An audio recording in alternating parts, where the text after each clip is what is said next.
বাংলাদেশি ছাত্র জনতার গণ অভ্যুত্থানের মুখে গণভবন ছেড়ে হেলিকপ্টারে করে ভারতে পালিয়ে যাওয়া প্রধানমন্ত্রী শেখ হাসিনার দুঃশাসন ও পতন নিয়ে তথ্যচিত্র প্রকাশ করেছে কাতার ভিত্তিক সংবাদ মাধ্যম আল জাজিরা।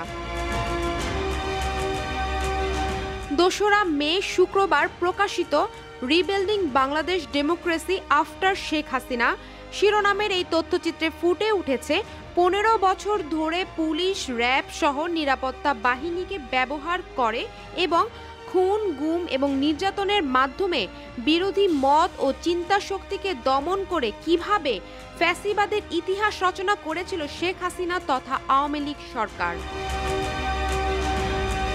তথ্যচিত্রে বলা হয় ১৯৯৬ সালে তিনি প্রধানমন্ত্রী হিসেবে প্রথম মেয়াদে এবং ২০০৮ সালে দ্বিতীয় মেয়াদে নির্বাচিত হন। এরপর ২০১৪, ২০১৮ ও ২০২৪ সালে টানা ৩টি বিতর্কিত নির্বাচনের মাধ্যমে প্রধানমন্ত্রী হন Sheikh Hasina.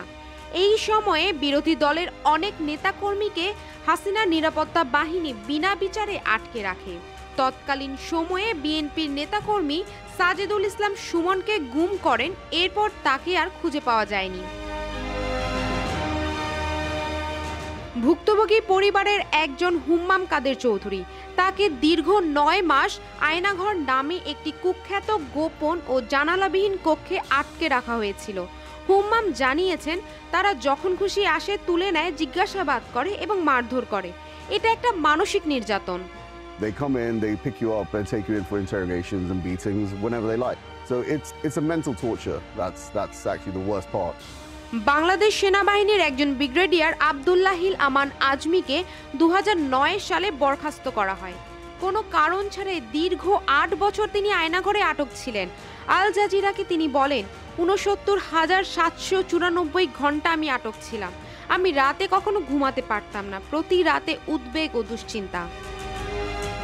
I never slept at night. I could never sleep at night. Every night, anxiety, worry, any little sound, I was scared. Are they coming to take me away? অবশেষে ২০২৪ সালের জুন মাসে প্রেক্ষাপট পরিবর্তন হয়ে যায়। সরকারি চাকরিতে কোটা নিয়ে ২০১৮ সালের ৪ অক্টোবর বাংলাদেশ সরকারের জারি করা পরিপত্র সুপ্রিম কোর্টের হাইকোর্ট বিভাগ অবৈধ ঘোষণা করার পর ছাত্ররা বিক্ষোভ শুরু করেন। জুলাই মাসে এক পর্যায়ে আওয়ামী লীগ ও এর অঙ্গ সংগঠন এবং আইন শৃঙ্খলা রক্ষাকারী বাহিনীর সঙ্গে আন্দোলনকারীদের রক্তক্ষয়ী সংঘর্ষ শুরু হয়। এতে শত শত মানুষ প্রাণ হারায়। ৫ই আগস্ট বিক্ষোভকারীরা শেখ হাসিনার বাসভবন ঘেরাও করে। তখন দেশ ছেড়ে হেলিকপ্টারে চড়ে প্রতিবেশী দেশ ভারতে পালিয়ে গিয়ে আশ্রয় নেন তিনি। তথ্যচিত্রে আরও উঠে এসেছে ছাত্র জনতার আন্দোলনের সময় বাংলাদেশ সেনাবাহিনীর ভূমিকা এবং জনগণের প্রতি তাদের সহমর্মিতার চিত্র। সেনাবাহিনীর ভূমিকা বিশেষভাবে প্রশংসিত হয় আন্দোলনকারীদের পাশে দাঁড়ানোর জন্য। সেনাপ্রধান ওয়াকারুজ্জামান আল জাজিরাকে জানিয়েছেন, বাংলাদেশ সেনাবাহিনী দেশের মানুষের বিরুদ্ধে যেতে পারে না। We don't shoot at the civilian. It's not in our culture. We wanted that things should happen very peacefully, the peaceful transition. তথ্যচিত্রে বিস্তারিতভাবে আলোচনা করা হয় অন্তর্বর্তী সরকারের প্রধান উপদেষ্টা ডক্টর মোহাম্মদ ইউনূসের নেতৃত্বের কথা। বাংলাদেশ পুনর্গঠন ও গণতন্ত্র ফিরিয়ে আনতে ডক্টর মোহাম্মদ ইউনূসের ভূমিকার ভূয়সী প্রশংসা উঠে এসেছে এ তথ্যচিত্রে। অন্তর্বর্তী সরকারের ধারণা, বিগত বছরগুলোতে আওয়ামী লীগ সরকারের মন্ত্রী এবং ঘনিষ্ঠরা বাংলাদেশ থেকে বিদেশে অন্তত $16 বিলিয়ন পাচার করেছে। এর সাথে যুক্ত ছিলেন শেখ পরিবারও। শেখ রেহানার কন্যা টিউলিপ সিদ্দিকের দুর্নীতির কথা উঠে এসেছে এ তথ্যচিত্রে। আপনাদের সাহায্য ছাড়া আমি কখনোই ব্রিটিশ এমপি হিসাবে এখানে দাঁড়াতে পারতাম না।